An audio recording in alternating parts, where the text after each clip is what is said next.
Raqs Media Collective is a contemporary art practice based in Delhi, and I'm one of the members of the collective. The others are Jeebesh Bagchi and Mónica Narula. We began working together as Raqs in 1992-93, so it's more than 2 decades now that we've been working. We met as students in a film school in Delhi in India, and then decided to work together based on the strength of our friendship. We never had a manifesto, we never had a statement of aims or declarations. We came together through the enjoyment and the friendship of working together. And over the years, our practice has changed a lot. We began with documentary video, but over many years, we found ourselves getting more and more hospitality and space in contemporary art. And now our practice spans an entire spectrum, which includes video, but also the making of installations, objects, different kinds of assemblages of images and text, curation, teaching, research, and thinking about the place of art in the world. The name Raqs in Raqs Media Collective is a word that comes to us from many Asian languages, from Arabic to Persian to Urdu, one of the languages that we speak in Delhi. And its origin lies in the Arabic root word for movement, raqs, which is a word that suggests constant, restless movement, which is why it's also a word used for dance, for the same reason. But it can be a word for revolution, it can be a word for any form of kinesis, any active, dynamic presence in the world. And we've always thought that it signifies for us a mode of contemplation, a mode of meditation on the world, which is not passive, which is not still, but which is as mobile and as agile as the world on which it rests as it turns us. In this exhibition, it's possible because it's possible, that's its title. There is a way in which I think you get a slice through many of our methods, concerns, dreams, ideas, and questions. First of all, there is the idea of possibility. I think we're very interested in saying that art itself opens the door to what is possible. So we're quite interested in Raqs in thinking about even the emotion or sensation of possibility. That leads us to a question of time, because the possible is always a relationship to time. It's what can be as in relation to what is. So it already suggests at least the meeting or encounter of 2 different kinds of time. And if you look at the exhibition, you will see clocks, you will see different ways of reading time, you will see different ways of naming and asking questions about time. And that time is both the time of awakening and sleeping, but also the time of labor, the time that gets taken away from us in labor, which brings us to the question of how the laboring body lives and works in capitalism. So there is an entire work called The Accumulation of Capital, which actually thinks about the conditions under which capitalism operates in the world and impacts on bodies itself. There is a lot about the asking of questions. There's a whole performative piece called Rarely Asked Questions, which is actually encouraging people to ask any question and attempt to provide a set of answers to literally any question in the world. So if you look at this triangulation between the asking of questions, the staging of conversations, because ours is a conversational practice, and there's a lot about conversations in this exhibition, and about the time that it takes to do things in the world, the time that it takes to live, the time that it takes to live a fulsome life, and the time that it takes for us to create new futures in the world. I think these more or less describe to you the kind of thematic ground on which the exhibition stands. We are a collective. We are 3 people who live and work together, who work together substantially. And we always say that the artist is not me, Shuddha, or Mónica, or Jeebesh.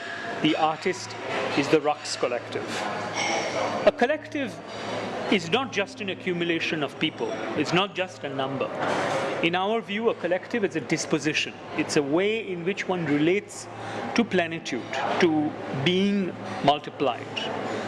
It's a way in which we think nowadays even about the fact that our bodies are not solitary or single entities. Our bodies themselves contain many life forms. So we are a coalition of life forms in the name of an individual, behaving and living and working with other coalitions of life forms that occupy the names of other individuals. So in a sense, our being together as a collective has made us quite open to the idea that the boundaries of what we call the self are very porous. We traverse and infect each other. We are each other's contagions in the same way that organisms in our bodies protect us and help us grow and feed in the world. So the Raqs Collective is a system, we could say, or an ensemble of possibilities that helps each of the members find a more richer and fulsome life. So we are not just 3 people. We are not just a number. We are a way in which we relate to being more than one. As a general principle, whenever someone says something is dead, it emerges again. I think that's a rule that we can quite safely follow. So precisely at the point that people said that radical potentials in the world were exhausted, all over the world you suddenly see, as if out of nowhere, the sudden emergence of new popular assemblies, new ways of constituting politics, perhaps a new left for the 21st century. In our practice as Raqs,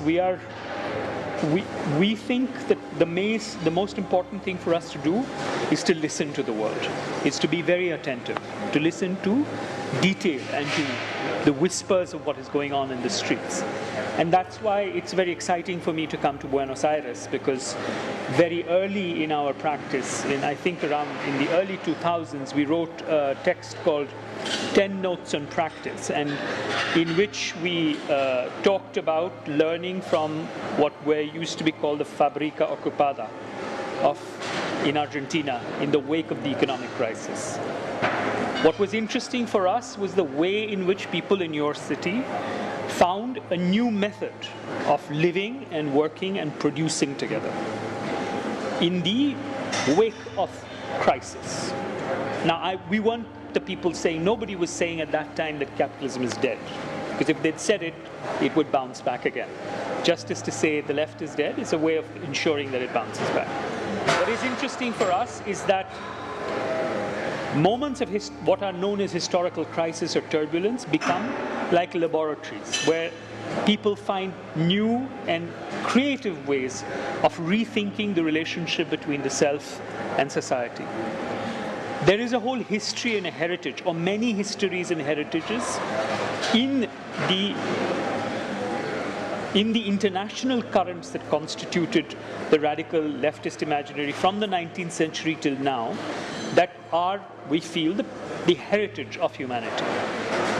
Last year we did a work called The Last International, which sort of tries to create a bridge between the first international, in the 19th century, that Marx and Engels and Bakunin and all these people, Victor Sorge, all these people were a part of, and what we are calling now the Last International. The Last International is not necessarily an organization, it's not necessarily a tendency, it's an accumulation of moments and relationships. It's the world we live in right now, and we are concerned with it being the international that lasts. So there is a work in this exhibition which looks at the legacy of Rosa Luxemburg, for instance, quite specifically. And it actually quotes Rosa Luxemburg in a very indirect way. She wrote a kind of a short essay in which she says, I am, I was, I will be. Right? And that's that thing, that person or that force that is, that was, that will be, is the force that speaks on behalf of living labor as opposed to dead labor, that speaks on behalf of the world being made as opposed to the world being constituted through states and through armed force. That's the legacy that we are most interested in. It intersects with elements within the histories of the left in the world from the 19th century onwards.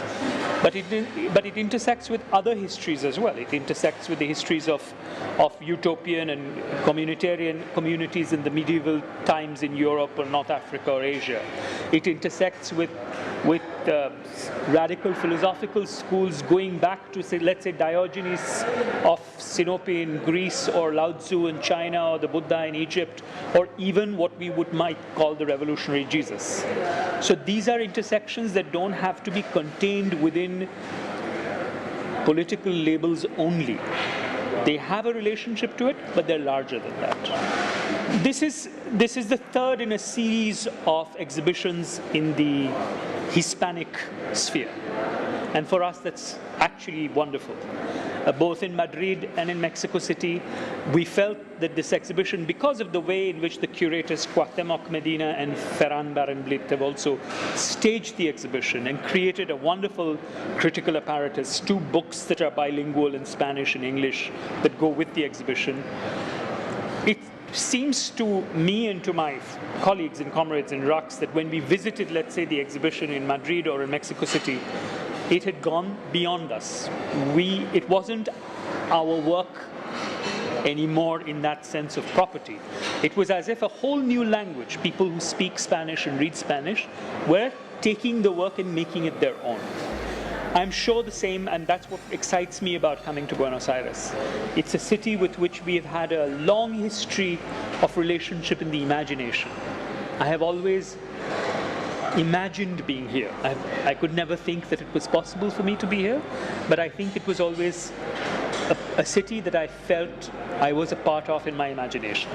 So to be here and to see the work received and to expect the work to be received in your language, and for me to be a stranger, a visitor to the work that we have done in your city is really exciting and wonderful.